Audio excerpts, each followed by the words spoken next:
Outside the police royale, the rebels have constructed a makeshift barricade out of furniture, branches, rocks, and anything else they can find. From behind the wall, the rebels taunt the police and royal guards with chants. Tear down this wall we just built, I guess. I'm growing impatient, pig. Confess your crimes. I have nothing to confess, you filthy rebel. You and all of your rebel friends, however, should confess to 1,000 counts of treason and public disorder. I'll start counting. Oh shit, I don't have any fingers. I will see each and every one of you hanged for your flagrant disregard of the law. Your stubborn attitude is disgusting. So is your face. A few days ago, you were seen on Les Hales. Witnesses saw you murder a beggar in cold blood. Today, a friar has testified in seeing you murder a girl, again completely unprovoked. I don't know why you guys don't ask the witnesses what animal this person was, because we would be over this by now. But it doesn't matter. I have a gun. I don't need a confession to know that you're a killer. Madame Bemort, stop! The inspector didn't shoot that, Madame Lucille. Bang. Keep your beak closed, Falcon. I'm done listening to your suggestions. This policeman is as guilty as every other monster in our decrepit justice system. It's my duty to execute him. Madame Falcon. Madam. Didn't see the comma there. Madam, Falcon has uncovered some pretty convincing evidence. Rough. I'd recommend that you hear him out. Also, I dug a bullet out of a body.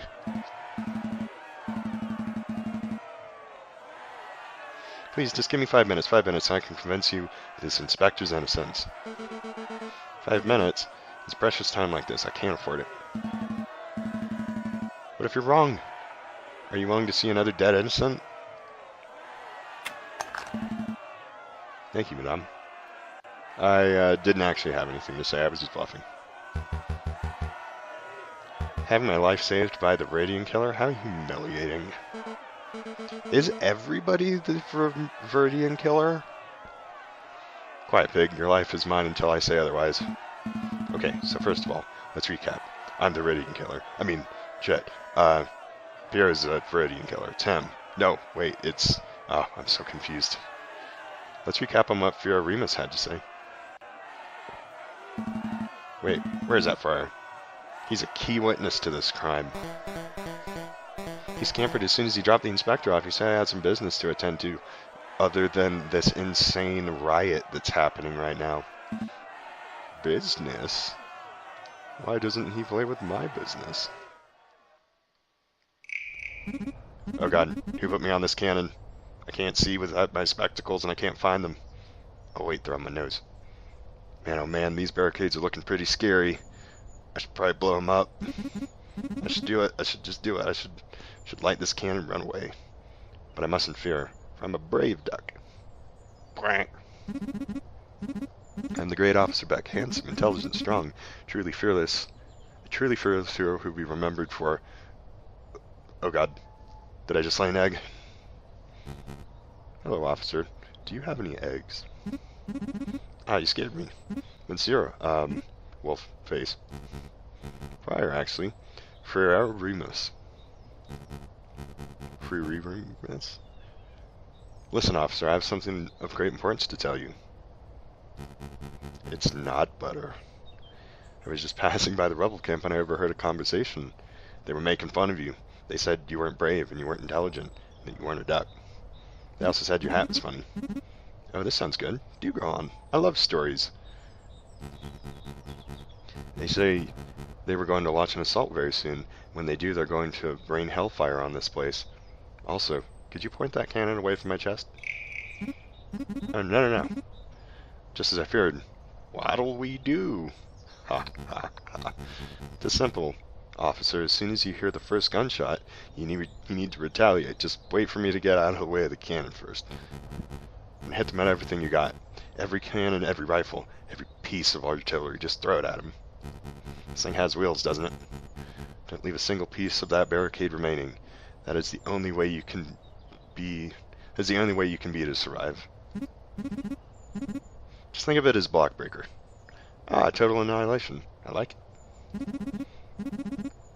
That was my theme for my last birthday party. But Friar, I'm confused. Aren't you Christian? Yes, so what?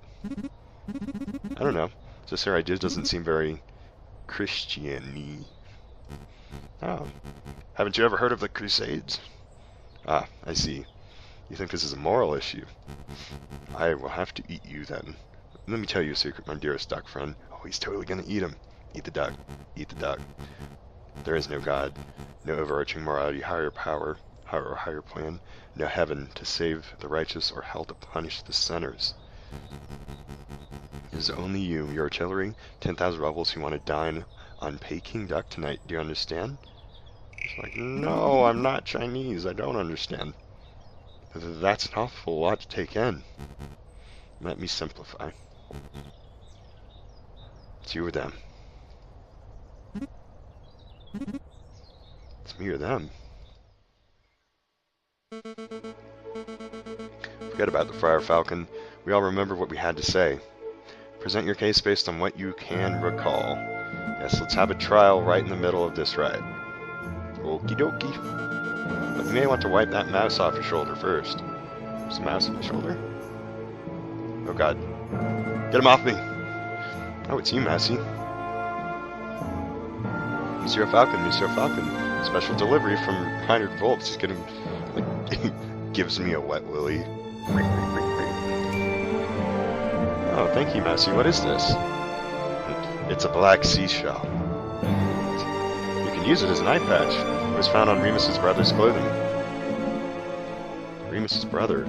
Is this an eye patch belonging to Judge Romulus? That's interesting. Where is Romulus? He owes me money. There's no time, Monsieur. Just take it. Take it. Eye patch has been added to your evidence folder. I have to run, Monsieur. But you have to do your best, Monsieur Volps. In Sparrison, I believe in you. That's essentially what he said. I think I mixed every single one of those words together. Sparrison. You've seen Sparrison? How is he? There's no time, Monsieur. Good luck. I'm trying to be as melodramatic as I can while being a tiny mouse.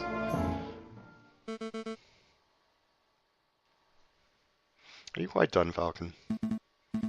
Hey, don't complain. You have a snake on your chest and I have a mouse on my shoulder.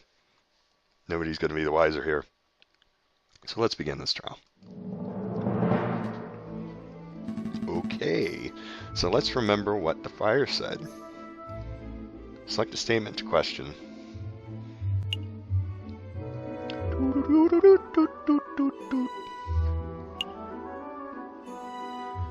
Okay, approaches a police line. Point blank through the chest. Right, so point blank doesn't make sense, because they wouldn't let her get all the way to the line, right? So Remus claimed the girl was shot point blank. Oh. Yeah, she was shot in the back. So it couldn't have been the police line. It was clear shot in the back. I know. I remember seeing the bullet wound for myself. It was gorgeous. That's quite a glaring inaccuracy in the wolf's testimony. It isn't an inaccuracy, but it's an irrelevant inaccuracy. Does it really matter if the girl was shot in the front or the back? Either way, the girl's dead at this pig's hands. Of course it does matter. It does matter. If the girl was shot in the front, this might indicate the police confrontation turned ugly. Not the greatest point. If she was shot in the back, then what? This could indicate that someone targeted and assassinated her before she could even react. Doesn't paint the inspector in particularly flattering light, Falcon. Madam, you're missing the point. It's my beak. Look me in the beak. A shot in the back breaks the currently established narrative. So, you're full of shit. Drops the mouse. The girl was targeted and murdered in a stealthy professional attack, therefore, this was not an ordinary police confrontation. You made an assumption, Falcon. You assumed that just because the girl was shot in the back, she must have been stealthily killed. There are other possibilities. Well, she did also have a bloody handprint on her back. I would say if somebody's that close to her, that's got to be kind of stealthy. There are other possibilities. Perhaps the girl was scared by the police, started running away, and shot in the back as she fled. Yes, one of the cops shot his hand at her. The scenario is impossible. The girl running away, she would have been at least a couple of steps away from the killer at the time of the shooting, right? Unless he was like on a motorcycle. Maybe she got gunned down. We're making progress here. But I know that the killer was standing right behind the victim. They were less than 1 meter apart when the gun was fired. Because I did it. It was me. Oh, shit. They were standing that close? How could you possibly know that, Falcon?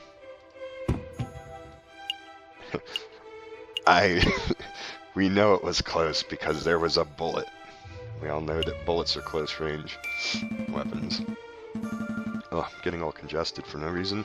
We saw a bloodied handprint on the girl's shoulder. What do you make of that, madame? Must have been a human. None of us have human hands. Well, I assume any blood stain. I assume any bloody stain would belong to the victim. Mark made with the girl's dying breath, perhaps. She breathed the handprint onto her back. No, it was the print of a left hand on the girl's left shoulder, near her upper back.